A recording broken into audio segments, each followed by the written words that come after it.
Alors, bonjour à toutes et à tous. La Fédération française de citoyenneté reçoit aujourd'hui André Bellon, président de l'association Pour une constituante, qui organise samedi prochain 4 mai à Paris des rencontres pour la démocratie. Alors, bonjour André Bellon. Bonjour. Alors, l'événement Je aura lieu précise tout de suite, quand vous dites on organise à Paris, c'est vrai, hein, Ouais. mais nous pensons qu'il y a au moins un ou deux endroits où il y aura des associations qui feront la même chose ailleurs. En tout cas, Ok. j'ai eu cet après-midi Marseille, il y aura quelque chose. Voilà. Ok, il y aura quelque chose aussi à Marseille. Bon, on aura l'occasion Enfin, de... j'espère qu'il n'y aura pas que Paris et Marseille, Il y mais aura pas... voilà, C'est déjà pas mal. certes. Alors, l'événement, que ce soit à Paris ou à Marseille, aura lieu de 10h à 18h. Voilà, c'est ça. Dites-moi si c'est faux, hein. Oui, oui, Alors, c'est ça. pour ce qui est de Paris, ça aura lieu à la Maison des associations du 15e arrondissement, Oui, très exactement 22 rue de la Saïda. Et absolument. c'est donc une journée d'échange ouverte à toutes et à tous, qui sera l'occasion donc d'aborder 3 thèmes que vous allez ensuite évidemment après nous préciser. Le peuple pour le premier thème, la souveraineté pour le deuxième et le droit européen face au droit national pour le troisième. Tout à Voilà. fait. Alors je précise avant de vous laisser la parole évidemment que c'est la première fois que nous nous rencontrons.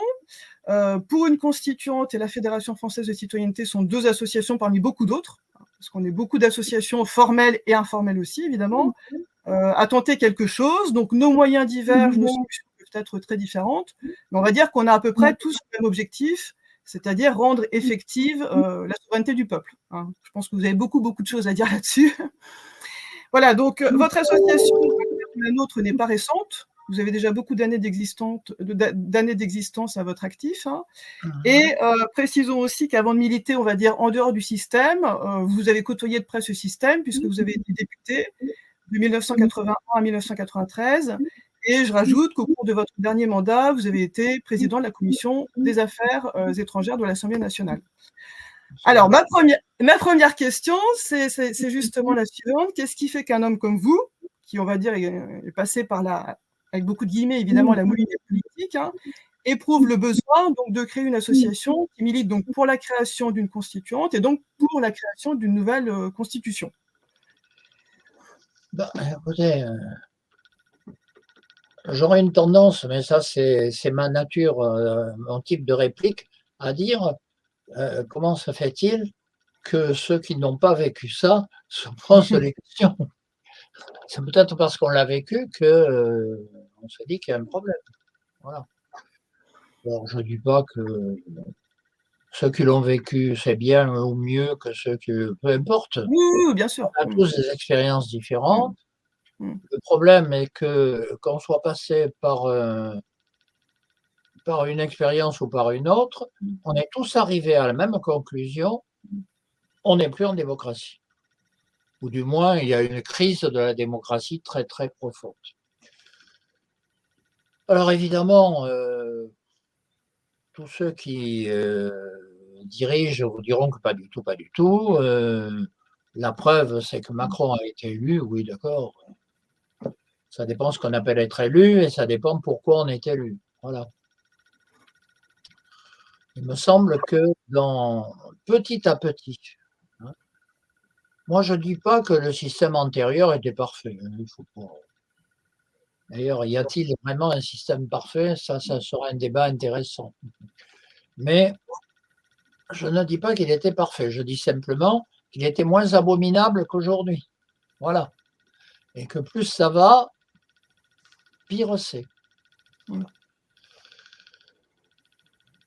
Alors pourquoi y a-t-il eu des événements qui nous ont amenés à créer l'association pour une constituante? Ben, parce qu'on s'est rendu compte que bien sûr la démocratie telle qu'elle fonctionnait jusque-là posait un certain nombre de problèmes, hein, mais que quelque part il y avait quand même des règles plus ou moins bien appliquées, qui donnaient lieu plus ou moins à une représentation du peuple, mais il y avait des règles. Mm. Et soudain, le 29 mai 2005, suivi par le traité de Lisbonne, on a découvert que ces règles n'existaient plus. un président de la République, nouvellement élu, Nicolas Sarkozy, a constaté que nous avions voté non lors d'un référendum par rapport au traité constitutionnel européen, hein, donc le 29 mai 2005.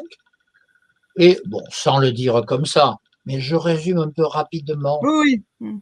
Il nous a dit, vous pensez ce que vous voulez, je m'en fous. Et moi, je fais le contraire. Voilà. Alors oui, bien sûr, le traité qu'il a fait, il y a quelques différences avec le précédent, ça va de soi. Hein, en particulier, il a supprimé le mot constitutionnel, encore heureux, hein, parce qu'on n'avait pas cru que c'était aussi simple que ça pendant le débat. Et il a supprimé la troisième partie. Je dirais ça ne change rien à rien, parce que la troisième partie, c'était les traités déjà existants. Ben, ils existent toujours après. Hein.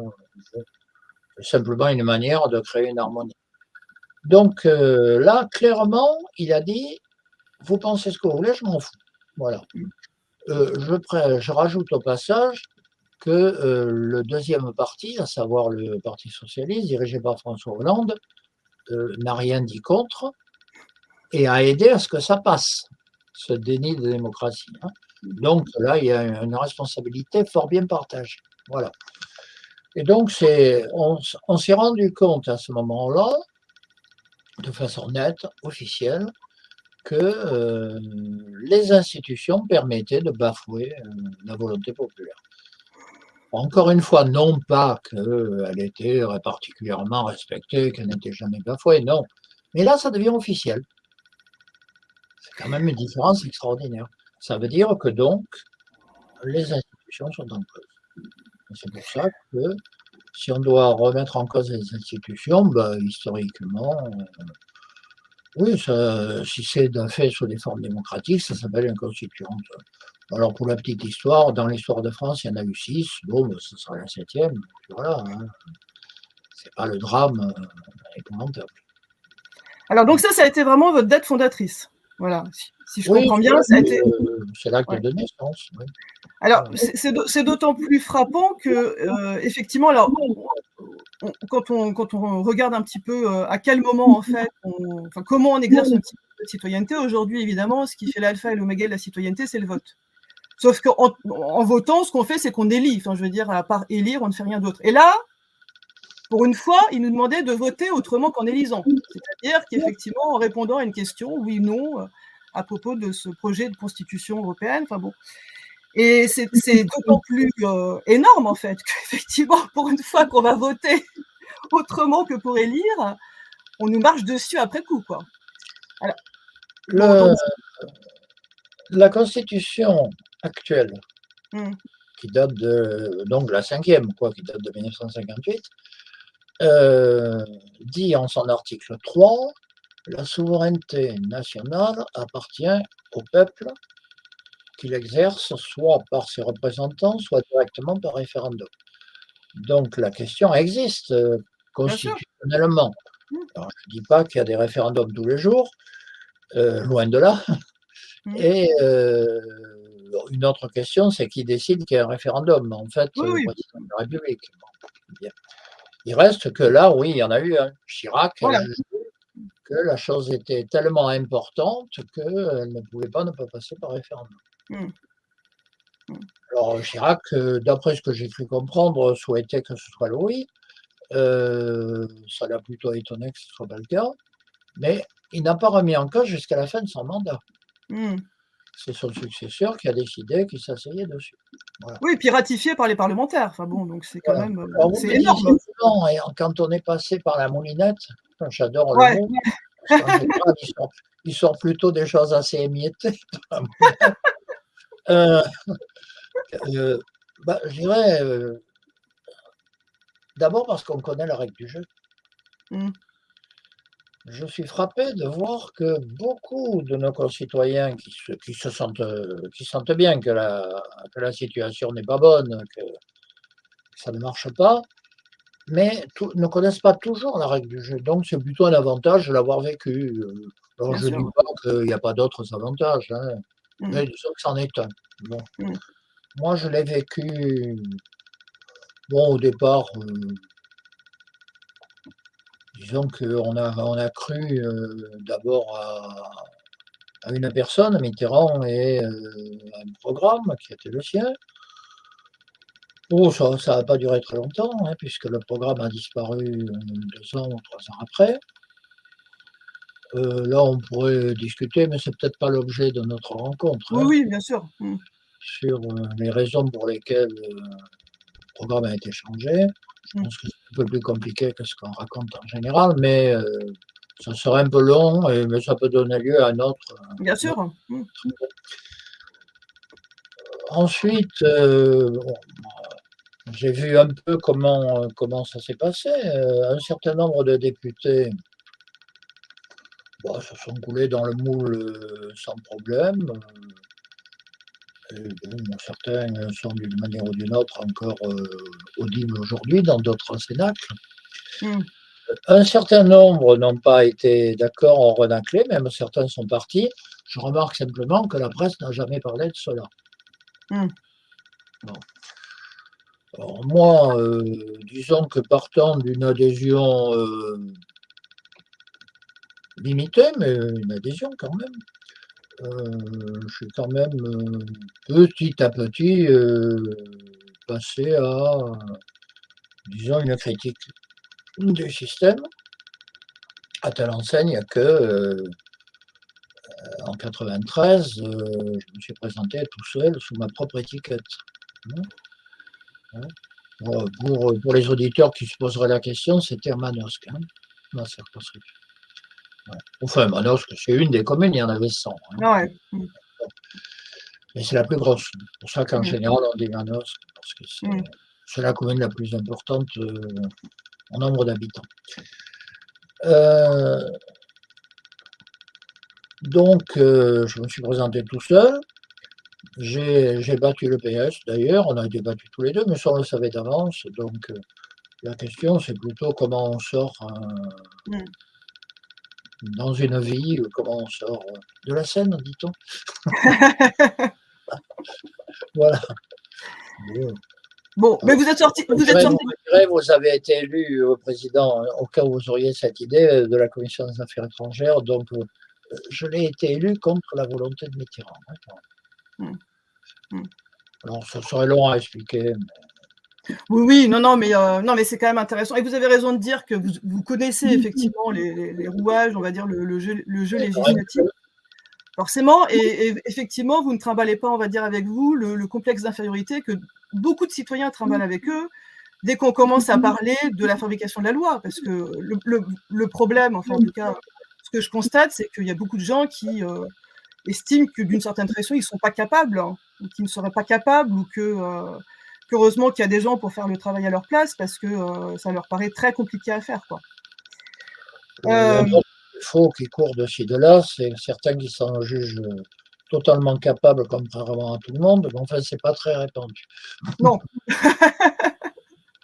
Mais et ça, enfin, je pense que c'est un gros problème, le fait qu'effectivement on soit dans cette situation intellectuelle, une espèce d'emprisonnement intellectuel, à se dire que bon, on n'y comprend rien, que tout ça c'est compliqué, et donc forcément on reste à l'extérieur du jeu politique, alors que tout ça nous concerne évidemment au premier chef, et que nous sommes le peuple souverain, que nous sommes tous des parcelles de cette souveraineté populaire. Donc bon, voilà. Je pense qu'il faut parfois remonter à, c'est pas de manière systématique, mais parfois c'est utile, à la Révolution française. La Révolution française, bon, telle qu'on l'enseigne maintenant, il n'y a que les horreurs, les machins et les trucs. Bon, c'est un événement historique considérable, dont je ne dirais pas qu'il est absent de dérapage, de violence gratuite, oui, ça bien sûr. Mais c'est quand même un événement considérable. Si j'avais le temps, je vous lirais ce qu'a dit Carlos Fuentes, le grand écrivain latino-américain. Vous savez, je ne sais plus pourquoi, c'est le journal Le Monde, je crois, qui en 2000 avait interrogé un certain nombre d'écrivains, d'intellectuels, etc., en leur posant une question simple: quelle est la plus grande révolution du millénaire? Et Carlos Fuentes a répondu, c'est la Révolution française. Et il explique pourquoi, hein. Ça serait assez long, je ne vais pas vous la lire en entier. Mais elle est intéressante, et en particulier en termes d'institutions, c'est-à-dire de relations entre les citoyens et le pouvoir politique, et en particulier au niveau local. Parce qu'on parle toujours des institutions comme si c'était le chef et nous, pauvres colporteurs. Non, dans l'histoire de France, il y a toujours un centre et les communes. Et d'ailleurs, une des choses que je regrette le plus dans l'évolution actuelle, c'est la manière dont on détruit le pouvoir communal. C'est une chose fondamentale. Et il y a ce besoin, quand vous parliez des citoyens, les citoyens, c'est d'abord aussi des citoyens de communes. C'est important à rappeler. Alors, ils savent pas. D'abord, on fait tout pour qu'ils ne sachent pas. Hein, ça, c'est clair. En plus, il y a toute une idéologie, une campagne pour dire que le peuple, c'est vilain, pas beau, c'est violent, c'est bête, ça n'y connaît rien. Ça y connaît d'autant moins qu'on fait tout pour qu'ils ne connaissent pas. Non, le peuple, c'est aussi ce qu'on lui permet d'être. La remise au pas de l'éducation nationale, ce n'est pas obligatoirement une bonne chose pour créer des citoyens. Il me semble qu'il faut combattre cette idée, en particulier qui a donné lieu au terme populiste. C'est pas grave si on l'utilise tellement. Populiste, ça veut dire le peuple un peu con. Mais c'est pas vrai.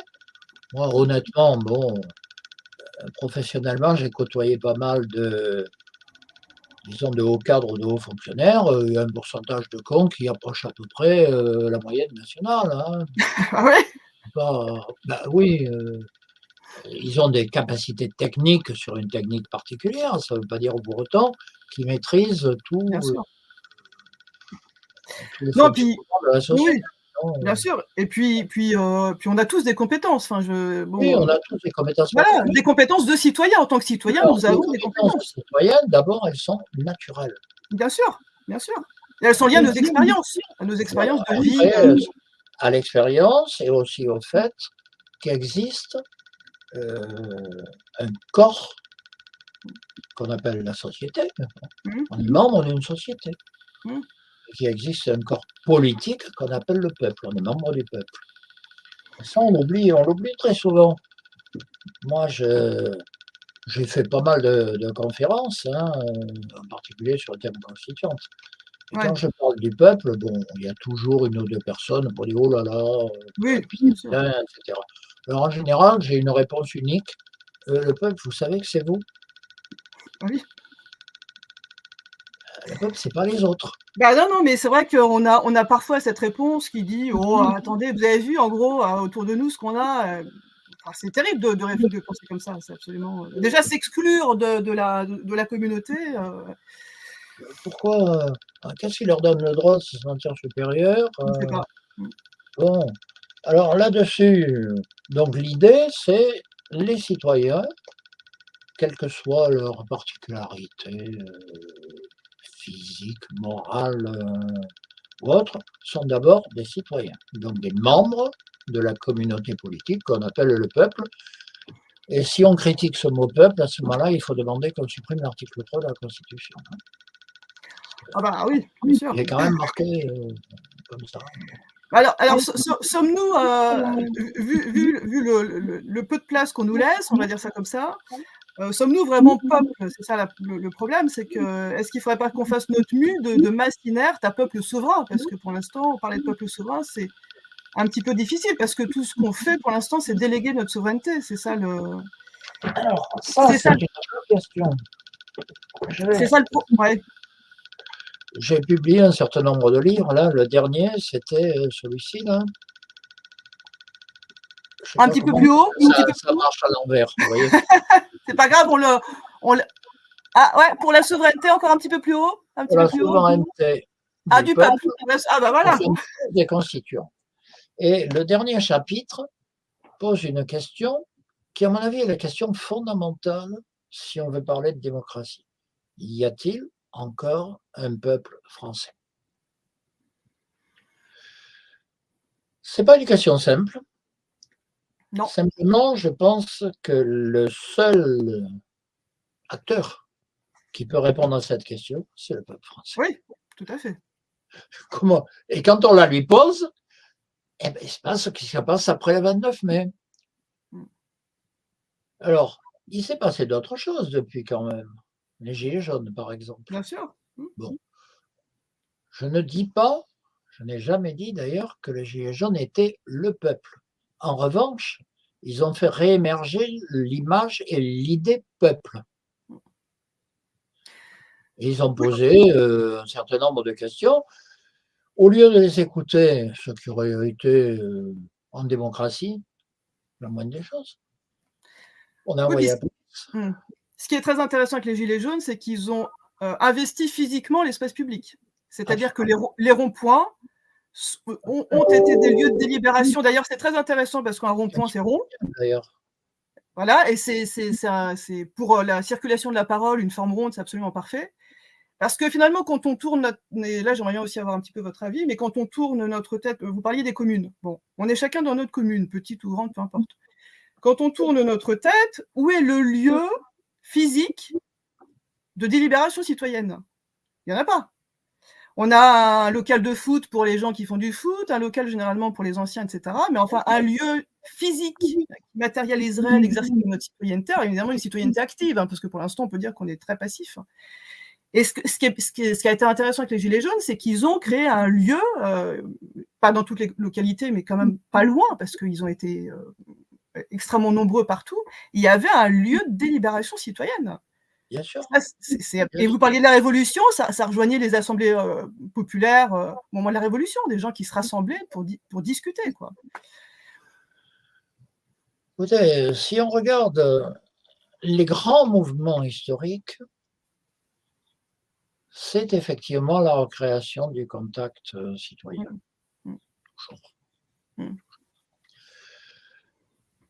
J'ai parfois le sentiment que tout est fait au niveau central pour empêcher. Et donc l'idée constituante, au cas où l'idée vous aurait effleuré, il n'est pas question pour nous de dire on va faire du jour au lendemain une constituante. Non, Hein, je sais bien. Ça, c'est pas sérieux. Bon. Bien sûr. C'est un symbole autour duquel peut se recréer une aspiration, un mouvement, rencontre, voilà. Et à notre avis, au départ, appartient des communes. Justement, parce que c'est là que les gens se connaissent le plus, se rencontrent le plus, voilà. Donc, oui, c'est un paradigme, si vous voulez. Voilà. Oui, bien sûr. Mais il n'est pas question de dire que ça se fait comme ça du jour au lendemain en claquant des doigts. Ah bah bien sûr que non. Alors en plus, il y a, et je comprends pourquoi ça a émergé, hein, mais je trouve ça plutôt ennuyeux. Il y a une remise en cause du suffrage universel, hein, par un certain nombre de nos concitoyens qui disent « vous voyez où il mène ». Alors, je comprends cette réaction. Effectivement, le suffrage universel aujourd'hui, si c'est pour mener à un président qui est élu à, allez, 40%, et encore au deuxième tour, non, au deuxième tour, il fait plus. Enfin, ça dépend si on met les votes blancs. Mais est-ce que c'est vraiment légitime? Alors, du coup, on dit c'est la faute du suffrage universel. Non, c'est la faute aux institutions qui permettent que ça fonctionne comme ça. Mais on pourrait avoir des institutions dans lesquelles le suffrage universel était appliqué mieux. Voilà. Alors, quand on en arrive, alors je le dis au passage parce que c'est un de mes dadas, quand on arrive à dire qu'il faudrait. Alors, on critique les représentants et on dit qu'il faudrait les tirer au sort. D'ailleurs, si on les tire au sort, il y a des représentants. Mais bon, ça, c'est une contradiction dans le discours. je vois pas la question fondamentale. Doit-il y avoir des représentants? Pour le quotidien, la décision immédiate, oui, il y aura toujours des gens qui feront quelque chose. Comment doivent-ils être désignés? La vraie question, ce n'est pas par telle ou telle méthode, c'est ont-ils un mandat? L'élection, c'est un mandat. Et le problème dans la société actuelle, c'est qu'on a perdu cette idée de mandat. C'est-à-dire, on Alors, élit des gens parce qu'ils parlent bien à la télé, parce qu'ils sont copains de machin, mais je vois pas où est le mandat dans tout ça aujourd'hui. Et c'est ça qui marche pas. C'est pas le suffrage universel, c'est la manière dont on le met en œuvre. c'est la pratique. En fait, enfin, ça n'est que mon avis, hein. Au niveau de la représentation, ce qui est très, très, très, très compliqué, c'est que ces gens donc se font élire. Alors nous à la Fédération française de citoyenneté, on s'appuie sur l'article 6 de la Déclaration des droits de l'homme, vous savez, la loi à l'expression de la volonté générale. Absolument. Bon, C'est dans un la des pratique, principaux d'ailleurs, hein. comment? C'est un des articles les plus importants. Bien sûr, voilà. Bon, mais dans la pratique de la représentation, bon, il y a élection, OK, mais pourquoi ces gens derrière ne récoltent pas la volonté générale? Alors ça, c'est toute la question qui devra être posée à la constituante. Mmh? C'est s'il y a des représentants, inévitablement, il y en aura un moment passager, pas passager, enfin, j'en sais rien, mais il y en aura. S'il y a des représentants, est-ce qu'ils représentent? C'est ça. Est-ce Bah, qu'aujourd'hui, comment ils représentent? oui. Bon. Mmh, mmh. Alors, en particulier, je vois courir le thème, le mandat impératif, le mandat révocatoire, etc., etc. Soit dit en passant, on oublie ou on ne sait pas qu'à l'heure actuelle, pour les députés, il y a un mandat impératif. C'est celui de leur parti. C'est pas Mmh. celui des citoyens. Bien sûr, c'est ça le pire en plus, effectivement, c'est qu'ils sont contraints par la ligne idéologique de leur parti, donc Donc, vous voyez bien que, disant cela, mmh. on pose non pas le problème de représentant ou pas représentant, on pose le problème de la Constitution qui leur donne sens. Quel est le rôle des partis? C'est une Ouais, question aussi. Il faut en parler. Est-ce que on me dit souvent, l'ennui, c'est que maintenant, ce sont des professionnels de la politique. Et il y a une confusion se faisant entre carrière et profession.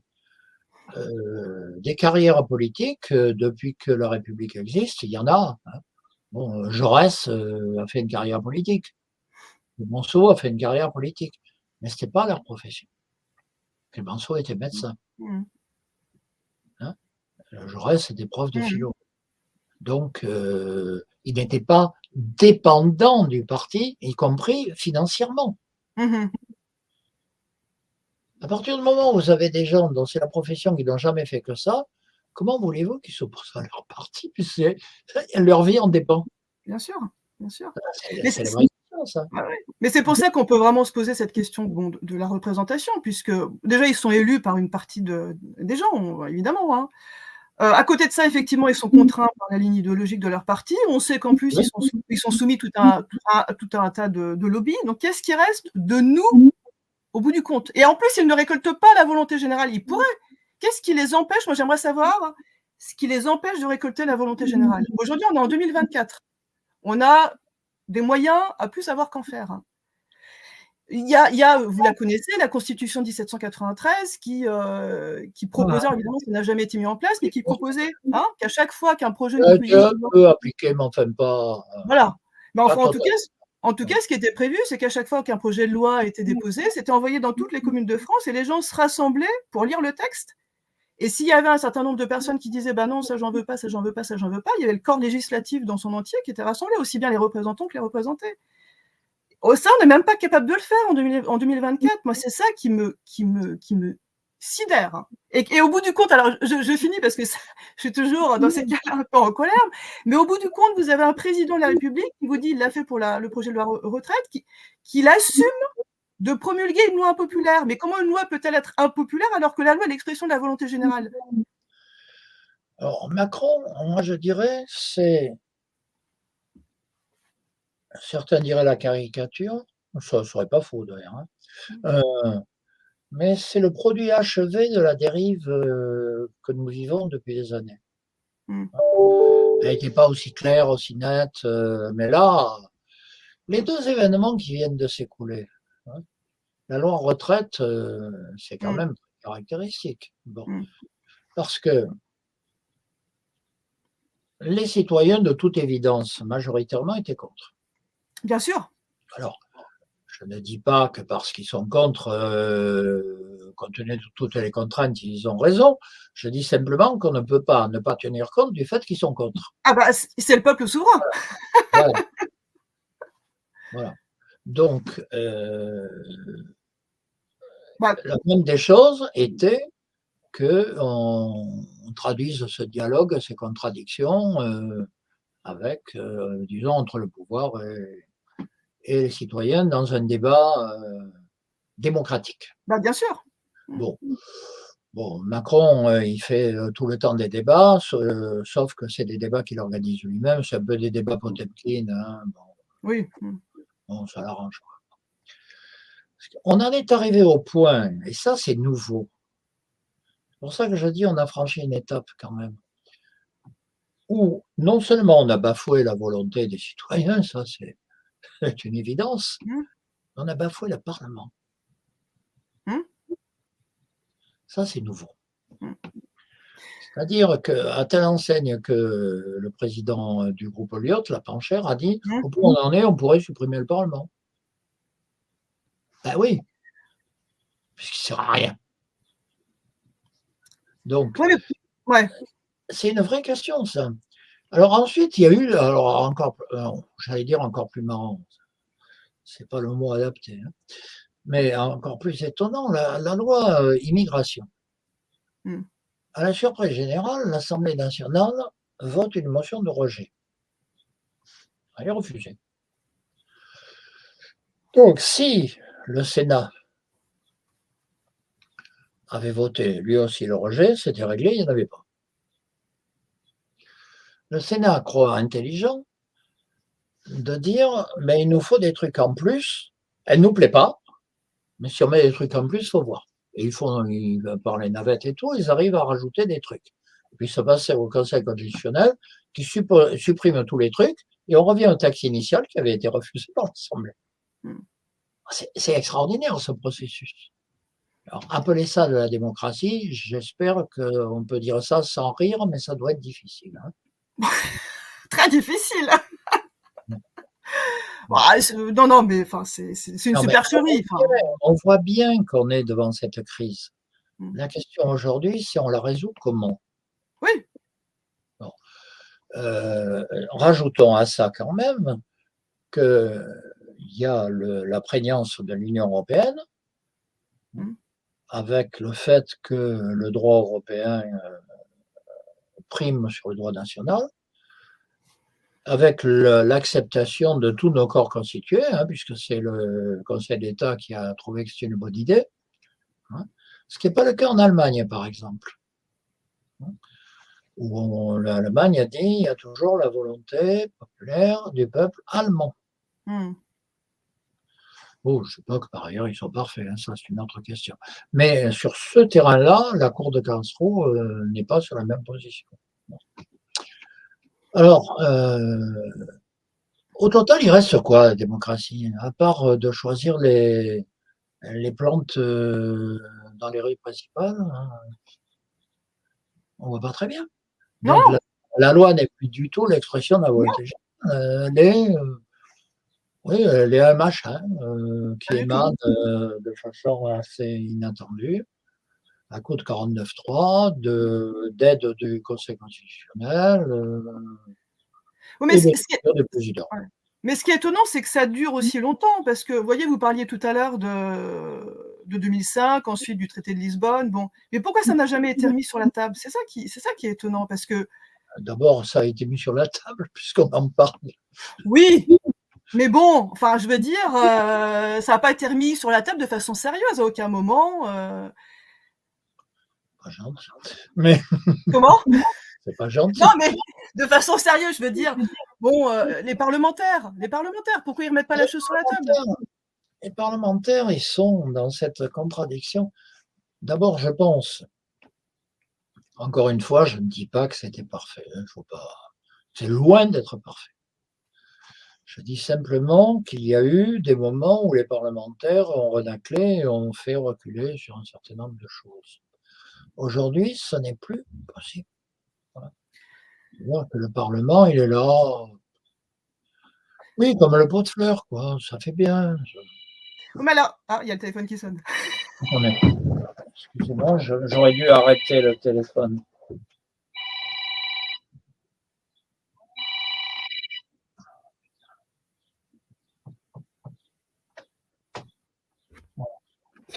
Excusez-moi. Non, mais quand je dis de façon sérieuse, évidemment, je ne pense pas du tout à vous, mais en fait, ma question, c'est parce qu'il y a des gens comme vous qui remettent les choses sur la table. Je sais d'ailleurs que vous intervenez, je ne sais pas si vous le faites encore, mais j'ai vu des vidéos où vous vous rassemblez tous les 29 mai pour justement, ah, Non, excusez-moi.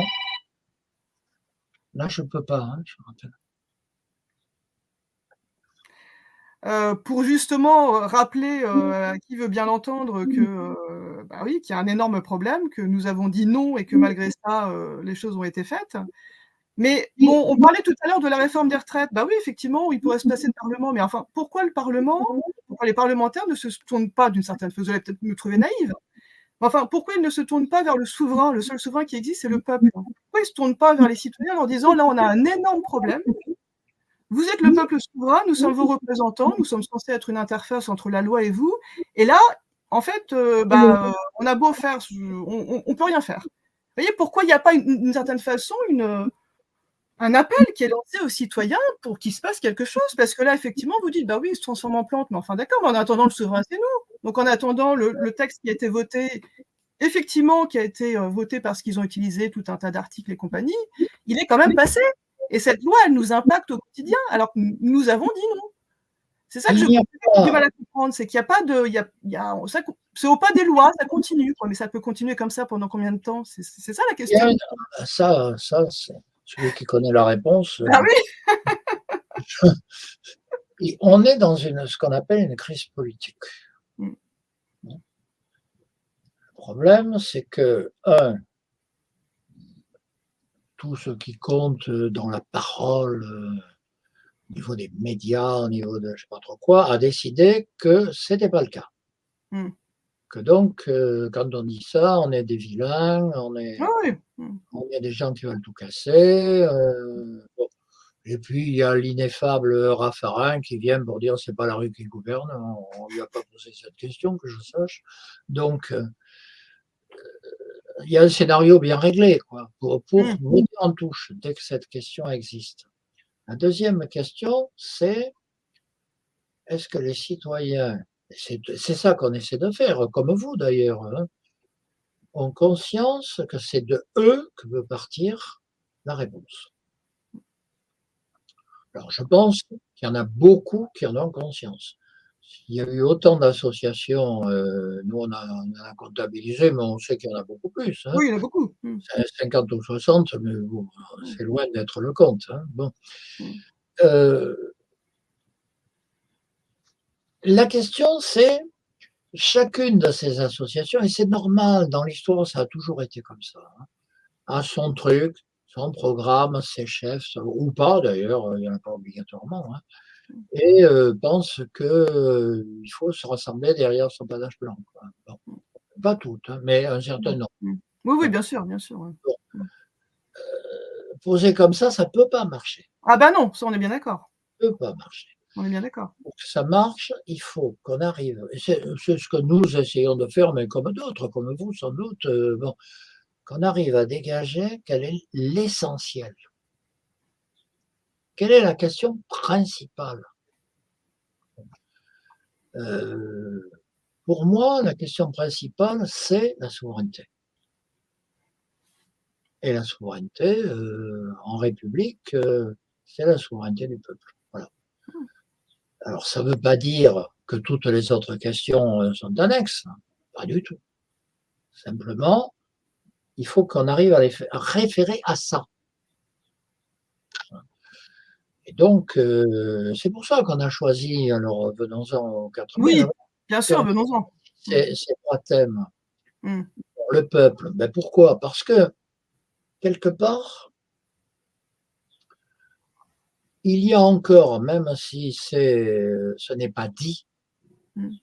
tout un débat sur c'est quoi le peuple?